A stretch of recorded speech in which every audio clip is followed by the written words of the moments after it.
keep striving for this religion that we preach. Keep pushing, for nothing's ever out of reach.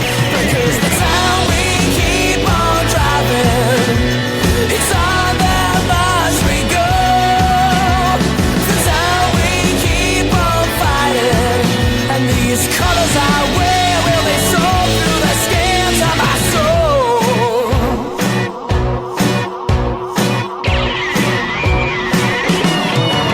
Right, welcome to another edition of the Luton Town International Podcast. For some reason we're recording. I'm not quite sure why. It's because I kind of ran out of excuses not to. So I thought, oh, for fuck's sake. And Gav, of course, he didn't record last week when we actually did have a win to talk about, then a defeat at Leeds, but going on there, because he was having a thank God I'm not American giving day or something. Yeah, the turkey was amazing. Kudos to my wife. She does a good turkey. Bless her. Does she watch this? No. Okay, so it's completely wasted then. Yeah. But, still got to try out there. Kudos, just in case, whatever pops up anywhere. I can say, hey, look, I gave you kudos. I can play this. And then she'll say, right, okay, what about the rest of the stuff? Right, exactly. Right, so we've obviously, since we recorded, we've had a win, not very convincing against Hull, but a win's a win. An interesting performance at Leeds, which it looked like we were trying to basically recreate what we did in COVID, go there, keep them tight and try and get them on the break, which we got halfway there. We kept them tight for about 9 minutes and then 2-0 down at half time. That's the point. We did well for the first 10 minutes. Yeah. And then obviously the Norwich game where they were basically, it's a 6-goal thriller and all 6 goals down to appalling defending from both sides. But being the season of giving, we were just more giving than they were. And Rob Edwards came out quite right and absolutely blasted individual players. He didn't name them, but I think we know who they were. Yeah, he came out and said that some of the players are on their last chance. I mean, some of the players should have been on their last chance like fucking weeks ago, but don't mind that. But I mean, he's taken the flak for them, and I think there's been lots of individual mistakes, and I think it's he was quite right in what he came out and said. I mean, I'm going to focus obviously Leeds game with with the others. So we'll have a look at. We did have a couple of chances in that one, but we were well beaten. So yeah. So on to the Norwich game, the go through the goals in order. So we've got the opener, which I think this was obviously Norwich not defending very well, but equally Jordan Clark just said, right, go and press them. He pressed them to lesser. Created a chance, was Adebayo took well. Yeah, and again, we've talked about Eli needs to start scoring goals, just get his confidence up. It doesn't matter what sort of goals they are. Strikers live off confidence, and as long as he's putting the ball in the back of the net, his confidence will just grow and grow and grow. And ultimately, that's what you need. You need Eli. You need a confident Eli. Like we have the firepower there, albeit it hasn't been great this season, but we have the firepower there to match any team in this division. In my opinion, I should say, but we have the strike force there in depth that can challenge any team in this division. But they need to be confident in front of goal first off, which I think they've lacked a little bit this season. Mm-hmm. And the second thing is they need the other end to hold up their end of the bargain, and right now that's not happening at all. No. And of course, predictably, especially given away, so we score and then we concede for what was an absolutely awful mistake by Tendon Mengi with some not particularly convincing defending or goalkeeping sort of foot up. But Mengi, I'm going to focus on here because I think his head hasn't been in the game. I think it's you're going to hate this as an ex-Man United player. I know you're a Man United fan as well. But I think it's basically in the summer where Torino basically agreed wages with him before trying to agree a fee. I think his head's turned. I think that's been shown as well. And it almost looks like he's trying to play to lower his value because other than that, you think this was not the Mengi from last season. The ball came in, into nobody. He didn't have to do anything with it. He could have flicked it on. He could have left it. He could have headed out. But what's he do? He heads it right down to the corner of this the 6-yard box and says, go and have another go at it. Goes up. Obviously, Kaminsky tries to punch, gets nowhere near it. But that all stems from Mengi. See, this is where me and you differ. Because, and as you nicely got in there, ex-Manchester United player.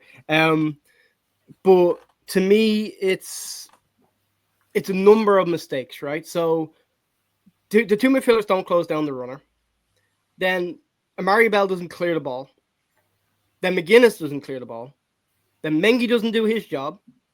Then Kaminsky's punch is absolutely fucking woeful as well. So, but the point is, even in the States beforehand, Mengi, when he's sort of, that ball comes in, there is no danger when that ball comes in until he turns it to a perfect assist. But there's no danger when the ball lands to Bell either, and he just completely skews it. Like there's, I think, 2 Luton defenders and 1 Norwich player, and he just doesn't clear it. He just doesn't do his job properly. McGuinness is under more pressure, so you can understand why he doesn't clear it. But again, defender, do your job. You need to be able to clear that. When the ball comes into the box, Mengi doesn't do nearly as good as he should. Mengi does a great job for Norwich when the ball comes in the box. No, great job for Norwich. But like you were saying, the number of things he could have done there. The easiest thing in the world there is to just either not a back to your goalkeeper or chest it back to your goalkeeper, and the danger is completely done. But he doesn't, and he heads it. And then Kaminsky comes out now. Kaminsky's coming out for that. He needs to make sure the punch he's getting on it gets it well outside the box, and he just it just doesn't. It's a calamity of errors, and the thing is, like, it's a calamity of errors that's been happening all season long. Now, yes, let's talk about Mengi. I totally agree with you. He had his head turned by Torino. Torino went about it arse about face. They agreed terms with his agent for wages, and then turned around to Luton and said, "Hey, thinking that everything was done, and it's little old Luton. Here's £2 million. We'll take him off your hands." And Luton rightfully turned around and said, "No, go fuck yourself." And you look at any of the games he's played this season, like, he has not been the Ted and Mengi that we saw last season. Now, no, there's a couple he was kind of getting there. I mean, I think obviously the Millwall away game, but it's but the past few games especially, he's just not been that. He's not been at it, and he should be one of our best defenders. So then you bring it back to all of our defenders this season, it seems, have had injury troubles. Is he completely over his injuries, or is the dilemma of our defense right now being caused by we just don't have enough fit people? Because if we had enough fit people, Mengi would probably be dropped. And I think one more mistake and he's dropped. It might even be dropped the weekend. And see, this the thing, like, we're talking about Mengi now. We've mentioned to each other, like, that we don't think Mengi's been playing up to his standard for the last couple of weeks. But like, I think you mentioned Hashi in one of our messages about the only defender that's come out the last couple of games with any sort of credibility whatsoever. Yeah, and that's saying something. We're missing Doughty really, really badly, not just on the attacking end, but defensively as well. Well, actually, just going to Hashi, just to be fair to him there, because you say that's saying something. You're judging. I mean, I think if you're judging him as he's a Japanese international, and I think he probably suffered last season from being coming to a new country, being thrown on out position because there was no choice, and then he made some mistakes. Now this is the first time he's actually starting to get a run in his preferred position, and he's done okay there. Yeah, and what I mean by that says a lot is you look at the Luton fans who were like screaming out for him not to play another game because he was scoring OGs last season and he just didn't seem to be able to stand it. But I'm with you. He wasn't playing in his right position. He was playing out of position, and he's playing like it's not like you're going into a league and playing out of position where you can maybe get away with it. You're playing in the Premier League. Like, you're coming up against some of the best strikers in the world. You're just not going to be able to hide that. You're not. I thought he did well last season. I think I remember saying before the season started that if played in his right position of right back, right wing back, whatever, I think we've got a player in our hands. And he's been, as you said, he's been our best defender the last 2 games. But if you'd have asked many Luton fans at the start of the season who would be your best defender coming into the beginning of December, and we said Hashioka, most Luton fans would have said, yeah, fuck yeah, okay, whatever. Yeah, most Luton fans picking their 11 at the start of the season when everyone fit would not have had him in the side. Yeah, I mean, Walters would have come in, but Hashioka, we shall see on that one. But yeah, so that's the first one. We then had a second, and you can try and blame things. I'm going to blame another ex-Man United, but it's Chong. I don't care if he's out of position. I don't care if he's playing left wing back or it's a sort of fluid formation. It's the ball's running through there. He's got a 5-yard head start. He can see it on that one, and he just makes a weak attempt to shield it. Stacey nips in there. There is no excuse for that. I don't care what position you play in. That is just that's public stuff. You would not take that from a public player. So what have I said on this podcast numerous times? I'm being shouted down for. Chong is too fucking lightweight. He's too lightweight. There's been lightweight, and there's not clearing the fucking ball when it's in that situation. It all came down to he was too lightweight. He couldn't It came down to the fact that he fell asleep and let Stacey nick in. What it came down to was he thought he could outmuscle the Norwich attacker, and he couldn't. He's too lightweight. He tried to do what every single left back or left centre back would do in that position, which is back into the striker or back into the attacker and shield the ball out of play. But guess what? He's too fucking lightweight. He can't do that. He just needs to clear the ball. And I've been saying this for fucking months. That was our ex-right back. He did that too. I've been saying this since the Premier League last year. He's too fucking lightweight. And that anyone that turns around to me and says he's not too lightweight, go look at that. Go look at that goal and tell me he's not too lightweight. Go and look at that. Because what he tries to do is what every single defender will try to do. He tries to back into the player and he tries to shield the ball out of play. And guess what happens?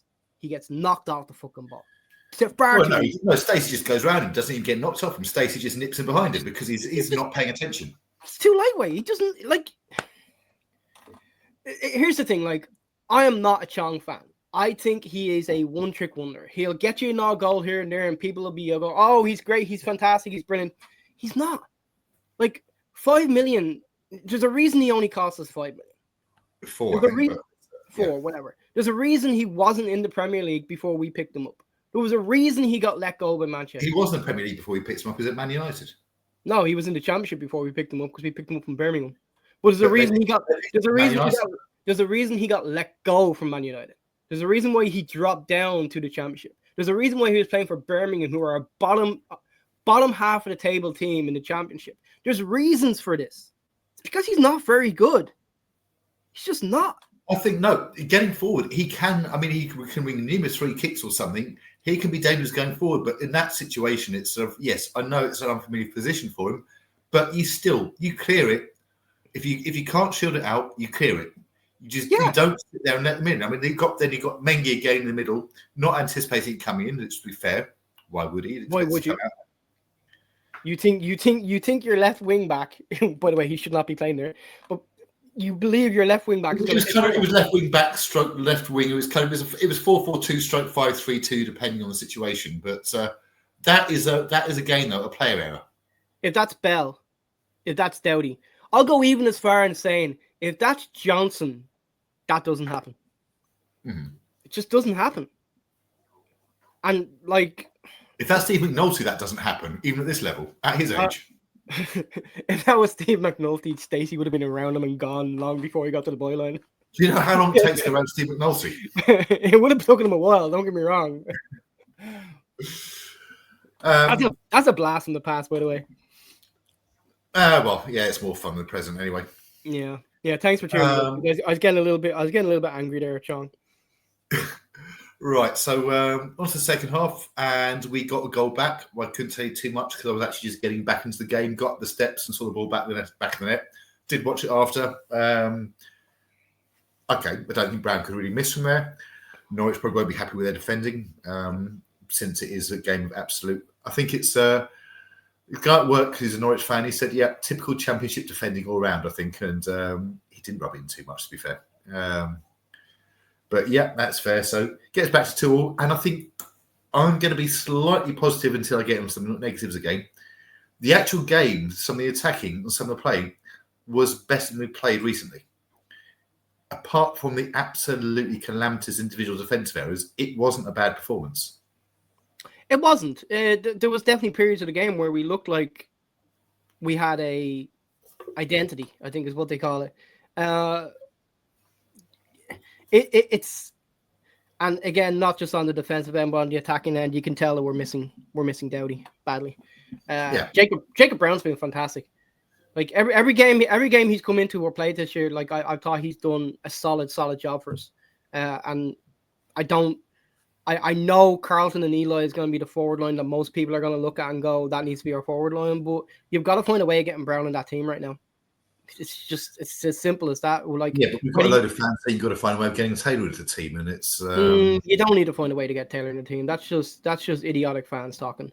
That's the fact. Is a player who's not playing is instantly the answer. The reason why I'm saying you need to get Brown into the team because Brown's actually come onto the pitch and done something in games. What has Joe Taylor done up until this point? Oh, he hasn't been given a chance. Brown got given 10, 15 minutes and scored a goal. What did Taylor do? He got 10, 15 minutes in the game. Was hardly there. You wouldn't even know he was on the pitch. Well, Brown started, but I know you to me previous Brown games. started as well. But he's come off the bench in games and scored. I think it was against the Scum. He came off the bench. It was against Scum, scored the third goal. He's come off the bench and done something. Joe Taylor's come off the bench and it seems as if I'm only getting 10 minutes. I'm just sulking. Okay, go about and sulk. You're not going to get back into. He got half an hour against Leeds, and third, you're right. Has he touched the ball yet? Exactly. We talked about this in the last podcast. I don't get it. I don't get the uproar for give Joe Taylor games. Why? Really, why? And we'll get on to Collie Woodrow here in a minute, but Jacob Brown, Eli, Carlton, who are you dropping? Who are you dropping for Joe Taylor? I'm not dropping any of them three for Joe Taylor. No. Not in a million years. This is disturbing. I'm actually agreeing with you. I know, right? It's happened quite a few times, actually. I know, right? I think Judgment Day is here. Well, it's definitely pissing down here anyway. you got Judgment Day next month, and Trump takes over. Thanks for reminding me. Hey, look, we have to suffer from afar. You can get it close and personal. Yeah, right. Fantastic. Just what I need. And if there's any Trump fans watching this, I would say I'd like to apologise, but fuck you twats. Let's get on to the third goal. You're so editing that out, aren't you? Just get on to the third goal. Let's move this along quickly. The third goal, right? Again, it's sort of we're comfortable there, going for a point, but again, it's it comes through. McGuinness dives in, misses the ball completely. Well, he is Irish. What do you expect? Even if he costs about £6 million. Ball runs through, and then you got again about 5 players marking space, and there's no way they actually get through to the striker, even after he's missed it. But it does, and he scores, and then sort of again, I think Mengi nowhere near. Hashioka's come across. The nearest player to him was Corey Woodrow, who's come on right wing position, I think. Doesn't get very near, but Corey Woodrow is not a defender. Okay, he's not much of a striker at the moment either. But it was he's not a defender. And when you've got defenders on the pitch, it should not be down to Corey Woodrow to pick up their most dangerous attacker. Well, again, we're going to disagree on this one. We'll get back to normality. I think it is Collie Woodrow's. I think it is Collie Woodrow's. I think it is his. He needs to be the one getting back because he's the one the players run off. Like if you look at the goal, he's the one. The player literally runs away from Collie Woodrow, and Collie Woodrow just doesn't track him until the ball's already heading to his feet.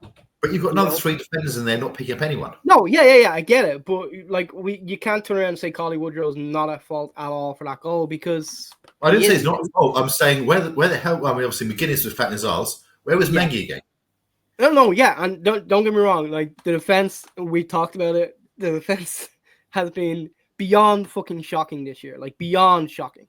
But Woodrow. It's one of the things that I constantly ripped Barkley for last season is he'd be near a player and the player just make a run and Barkley just would not be able to get that run. He would not be able to catch up quick enough. He just wasn't reading what the other player was doing. And that's what happened. Barkley did a hell of a lot the other way as well. Oh yeah, he did. And that's why I kept saying last year he should be playing in a further forward position. But Woodrow should be tracking the runner because at the end of the day, the runners ran off him. But at the same time, the defenders should be awake enough to see that player making the run and cut across. I mean, he's basically the top goal scorer, most dangerous player, so you can see why they wouldn't see the danger. Yeah. But on that third goal, there was a number of things, again, that worried me. They picked the ball up in their own half. I want to say about 5-10 yards outside their own box. Yeah. And they just ran straight through the middle of our team. Just straight through the middle.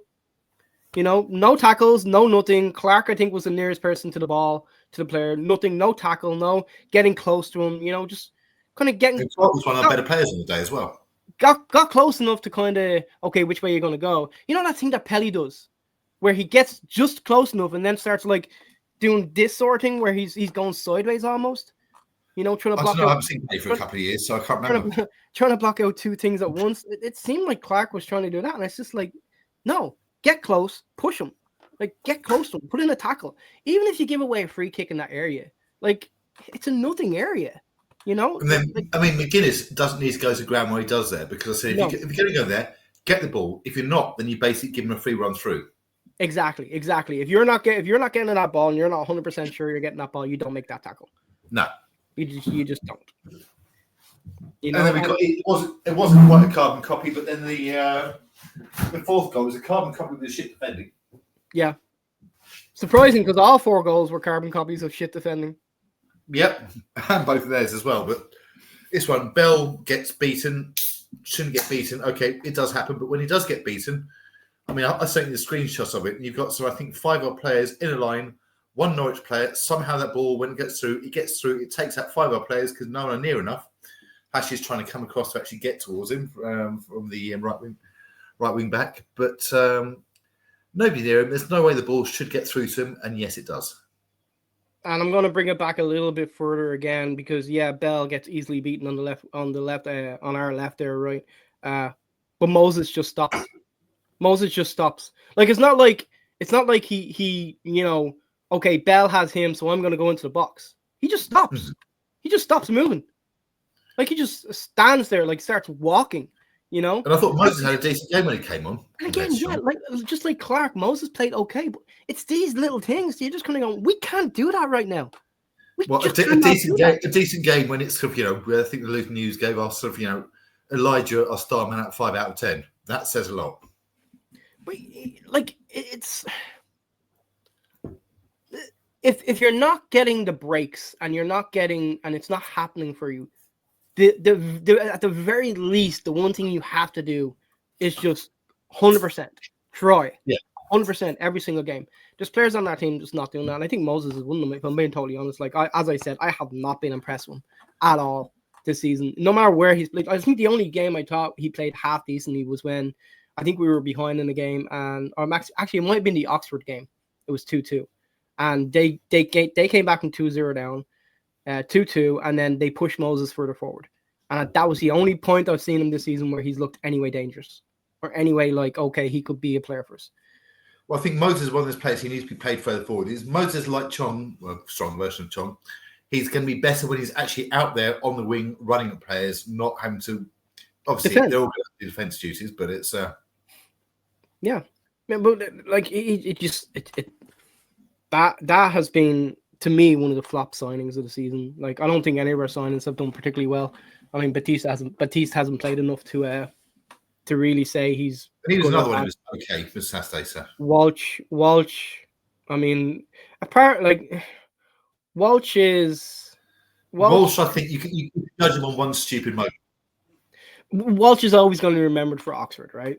Simple as that. No matter what happens, he's always going to be remembered for that moment. I think he looks like he does have something from him apart from that. He looks like a tidy player. He looks like he can pick out a pass. He looks like he has game smarts, but he just seems to lose all that when a tackle's nearby. You know, he just seems to lose it. It just seems to go out of his brain completely. No. But yeah, I don't think any of our signings this season have blown me away. No. Or even made me think, you know, okay, we're playing poorly right now, but they'll be a decent player.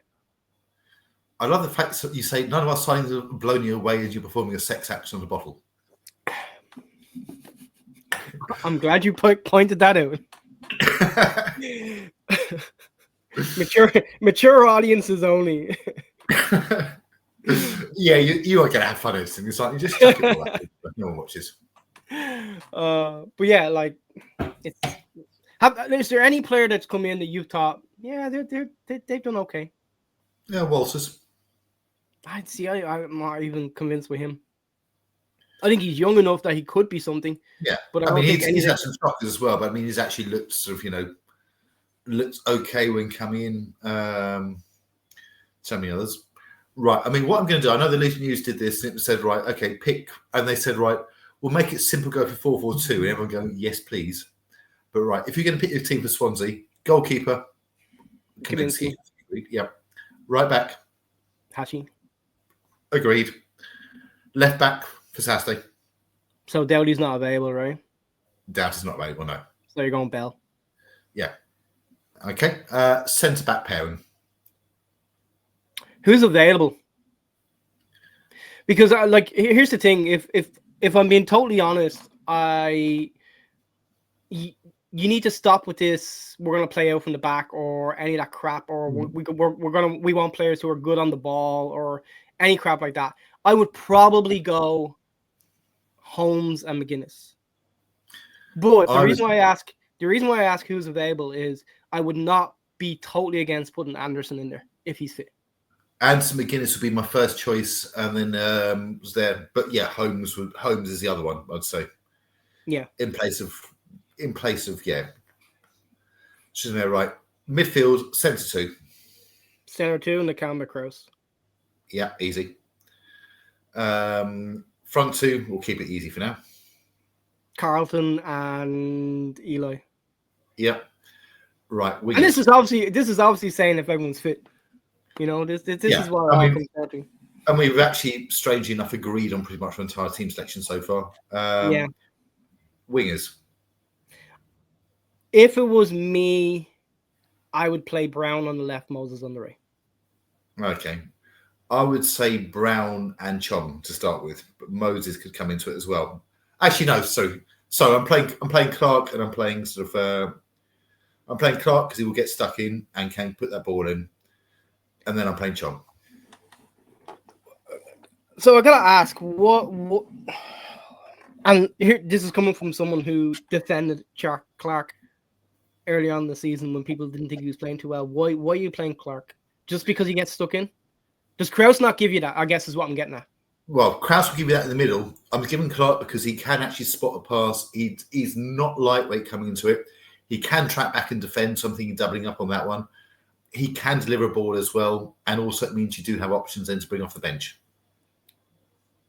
See, I wouldn't be totally against that because to me, Clark can then move in and make it a narrow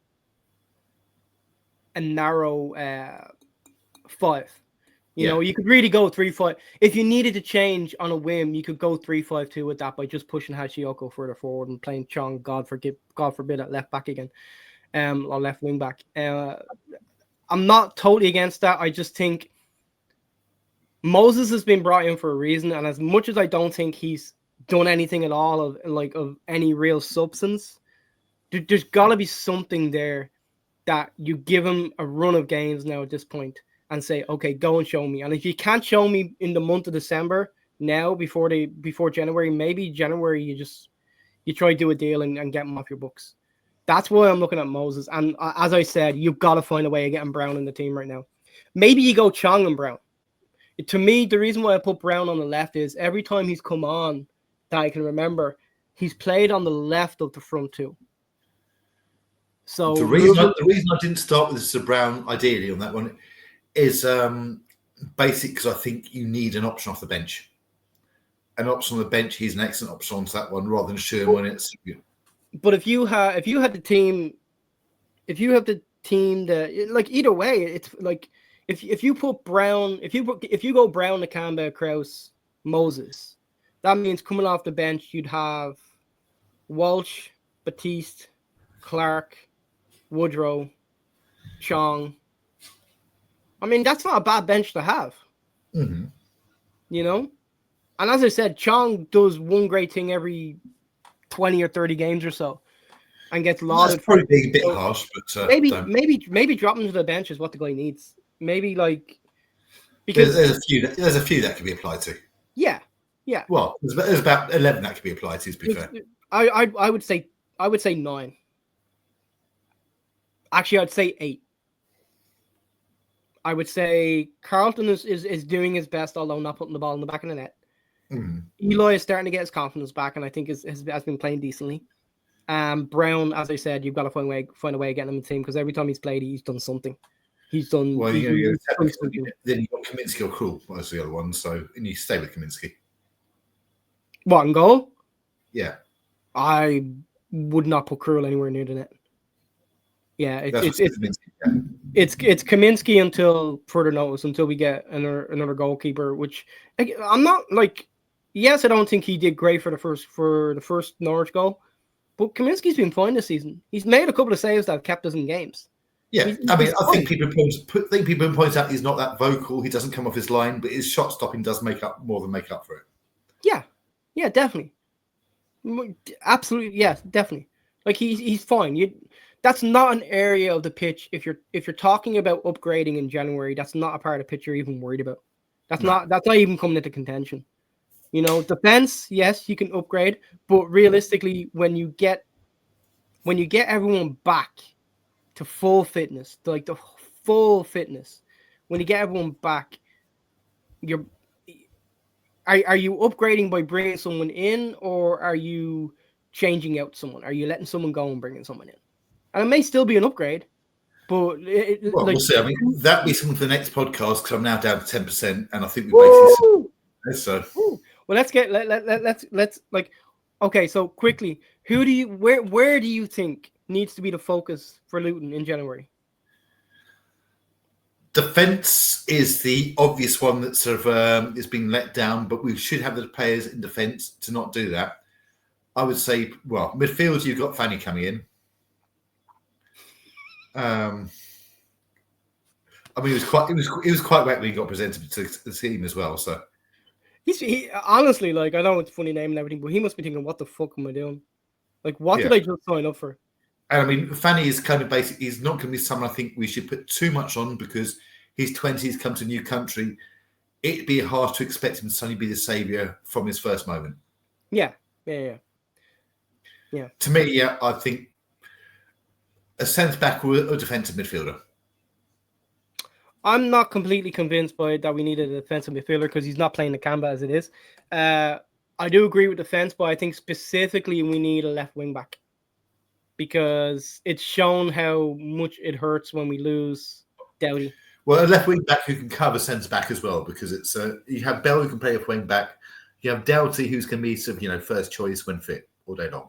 And here's the yeah, exactly. But here's like the reason why I say that is because I'm classifying Bell now purely as a centre back because I see it as a back three.